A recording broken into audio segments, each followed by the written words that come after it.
श्री स्वामी समर्थ. स्वामी महाराजांच्या कृपेने तुमच्या सर्व इच्छा मनोकामना पूर्ण हो. उद्या आहे नारळी पौर्णिमा, राखी पौर्णिमा तसेच रक्षाबंधन आणि याच दिवशी तिसरा श्रावणी सोमवार देखील आहे. या दिवशी जर आपण काही उपाय केले, काही सेवा केल्या तर त्या देखील खूप म्हणजे खूप प्रभावी ठरतात. या दिवशी आपल्याला भगवान शिवशंकरांची पूजा सेवा करायचीच आहे, पण यासोबत आपण माता लक्ष्मीची देखील पूजा करायची आहे, कारण की या दिवशी पौर्णिमा देखील आहे. तर आता या दिवशी आपण उपाय कोणते करावे आणि सेवा कोणत्या कराव्या याबद्दलची सर्व माहिती आपण आज या व्हिडिओमधून जाणून घेणार आहोत. भरपूर वेळा आपल्या मुलांच्या आयुष्यामध्ये अनेक अडचणी, अडथळे, संकटे असतात आणि ते काही संपायचं नाव घेत नाही. प्रत्येक आई वडिलांना वाटत असते की आपल्या मुलाची देखील प्रगती व्हावी, त्याला प्रत्येक क्षेत्रामध्ये यश मिळावे, पण काही केल्या ते शक्य होत नाही. अनेक अडचणी, अडथळे, संकटे येत असतात.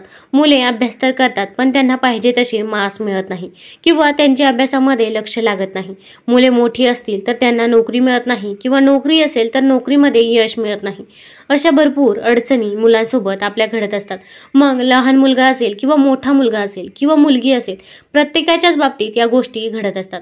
आता जर मुलांना नजरबाधा झालेली असेल तर या सर्व गोष्टी घडत असतात.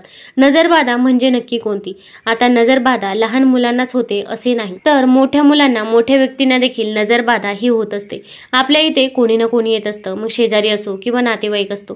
प्रत्येकाला आपल्याबद्दल चांगलेच वाटते असे नाही. मग त्यांच्यामध्ये असणारी नकारात्मकता आपल्या घरामध्ये कुठेतरी प्रवेश करत असते आणि तिचाच प्रभाव आपल्या मुलांवरती, आपल्या पतीवरती पडत असतो आणि मग आपल्या घराची प्रगतीही खुंटत असते. तसेच आपल्या घरामध्ये जर काही बंद पडलेल्या वस्तू असतील तर त्यामधून देखील नकारात्मक ऊर्जा भरपूर प्रमाणामध्ये बाहेर पडते.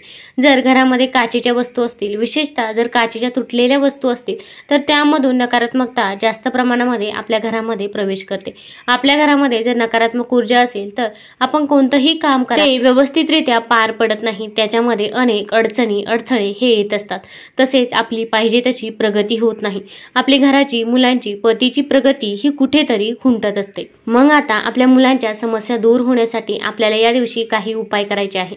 तर कोणता उपाय करावा हे जाणून घेण्या अगोदर तुम्ही चॅनलवरती नवीन असाल तर चॅनल लाईक करा आणि सबस्क्राईब देखील करा. कमेंटमध्ये श्री स्वामी समर्थ किंवा हर हर महादेव लिहायला विसरू नका. रक्षाबंधनच्या दिवशी आपण सकाळी लवकरच उठायचं आहे. अगदी तुम्ही ब्रह्ममुहूर्तावरती उठलं तरी पण चालेल. तुमच्या ज्या काही सेवा तुम्हाला करायच्या आहे त्या सर्व सेवा तुम्ही करून घ्यायच्या आहे. मग तुम्ही या दिवशी महालक्ष्मी अष्टकं म्हणू शकता. तसेच श्रावण महिन्यामध्ये भरपूर महिला व पुरुष शिवलीलामृत पारायण करत असतात, पण ज्यांना शक्य होत नाही ते प्रत्येक सोमवारी शिवलीलामृत मधील 11वा अध्याय पठण करतात. मग तुम्हाला जर वेळ असेल तर तुम्ही देखील आवर्जून शिवलीलामृत मधील 11वा अध्याय पठण करावा किंवा पठण करणे शक्य होत नसेल तर तुम्ही श्रवण देखील करू शकता. हा अध्याय पठण केल्यामुळे आपली सर्व संकटे दूर होतात असे म्हणतात. मग आपण जर ही सेवा प्रदोष काळामध्ये केली तर आपल्याला त्याचा अधिकच फायदा हा बघायला मिळेल. तर आता आपल्याला मुलांवरून एक वस्तू ओवाळून टाकायची आहे. तर आपल्याला भात ओवाळून टाकायचा आहे, पण त्यामध्ये काही वस्तू टाकायच्या आहे. तर आपण थोडेसे तांदूळ शिजवून घ्यायचे आहे. अगदी मूठभर तांदूळ शिजवून घेऊ शकता किंवा अगदी एक छोटीशी वाटी भरून तांदूळ शिजवले तरी पण चालेल. आपल्याला तो भात खायचा नाही, त्यामुळे तो भात थोडा शिजवायचा आहे. त्या भातामध्ये आपल्याला मीठ देखील टाकायचे नाही. आळणी भात आपण शिजवून घ्यायचा आहे. हा भात शिजवून झाल्यानंतर थोडासा थंड होऊ द्यायचा आहे. त्यानंतर तुम्ही एखाद्या पेपरवरती किंवा पत्रवाळीवरती हा भात काढायचा आहे, कारण की हा भात आपल्याला आपल्या छतावरती ठेवायचा आहे. त्यामुळे तुम्ही प्लेट न नेता शक्यतो तरी पेपर न्यावा, की जेणेकरून आपण पेपर परत आणला नाही तरी पण चालेल. तसेच आपल्याला जर छतावरती ठेवणे शक्य होत नसेल तर तुम्ही घराच्या बाहेर देखील हा भात ठेवू शकता. तर आपल्याला थोडासा भात शिजवून घ्यायचा आहे. तो भात थोडासा थंड होऊन द्यायचा आहे आणि त्यानंतर आपल्या मुलाला पाटावरती बसवायचं आहे. मग मुलाला पूर्वेकडे तोंड करून बसवायचं आहे, दक्षिण दिशेकडे तोंड करून मुलाला बसवायचं नाही. आता आपला मुलगा असेल किंवा मुलगी असेल, तुम्ही दोन्हींवरून देखील हा भात उतरून घेऊ शकता. अगदी 3 मुले असतील तर तिघांवरून जरी तुम्ही हा भात उतरून घेतला तरी पण चालेल. अगदी आपली मुले लहान असतील किंवा मोठी असतील तरी देखील तुम्ही हा उपाय करू शकता. फक्त मासिक धर्म असेल किंवा सूतक असेल तर या काळामध्ये आपल्याला हा उपाय करता येणार नाही. घरामध्ये शक्यतो तरी आई असेल किंवा आजी असेल तर त्यांनीच हा उपाय करायचा आहे. तर आता आपल्या मुलाला पूर्वेकडे तोंड करून बसवायचं आहे.